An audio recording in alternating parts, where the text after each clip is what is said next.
Qirg'izistonda faoliyat qilayotgan Uyg'ur ittifoq jamiyati 2024-yili 21 mart Uyg'ur jamoatchiligi va yoshlarni bir yerga jam qilib Navruz faoliyati o'tkazdi. Faoliyatda bir yerga kelgan Uyg'urlar bu rayondagi Uyg'ur yoshlari va jamiyatining kelgusi to'g'risidagi muhim masalalarni muzokara qildi. Bundan boshqa Sharq Turkiston masalasida fikr almashtirildi. Yig'inga qatnashuvchilarning ichida jamiyatning faxr raisi Alshir va jamiyatning raisi Shukran Muhammad bor edi. Uyg'ur shoiri Tahir Ahmad Izginning Xitoyning tutquni davomlashayotgan Sharq Turkistonda qo'lga ilinish qo'rqinchi ichidagi hayotini tasvirlagan Kechida qo'lga ilinishni kutish nomli kitobini har qaysi davlatlarda tonishtirish faoliyatlari davomlashmoqda.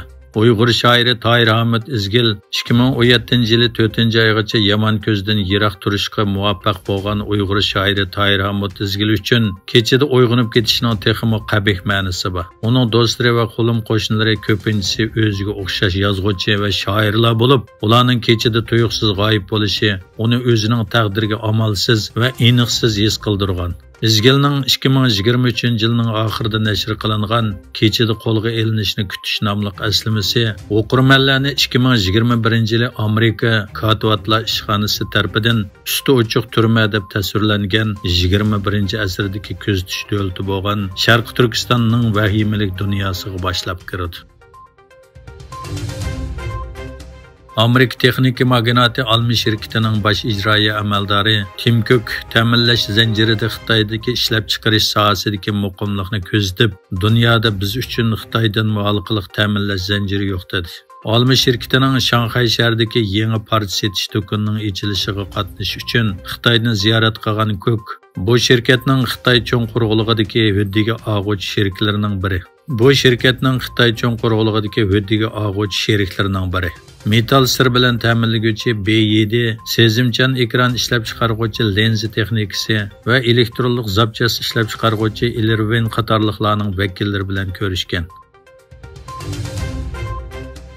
Kolumbiya prezidenti Gustavo Petro Amerika, Rossiya va Xitoyni G'azzada urush to'xtatishga kafolatlik qilishga chaqirdi. Amerikaning Birlashgan Davlatlar Tashkiloti bexatarlik kengashida G'azzadagi urush to'xtatishni faqat tutqunlarning qo'yib berilishi bilan bog'lab, diplomatiyani qo'llashga chaqirgan qaror loyihasi Rossiya va Xitoy tomonidan rad qilindi. Isroilning eng yaqin ittifoqdoshi bo'lgan Amerika 7-oktyabrdan boshlab urush to'xtatishni talab qiladigan 3 qarorni rad qilgan edi.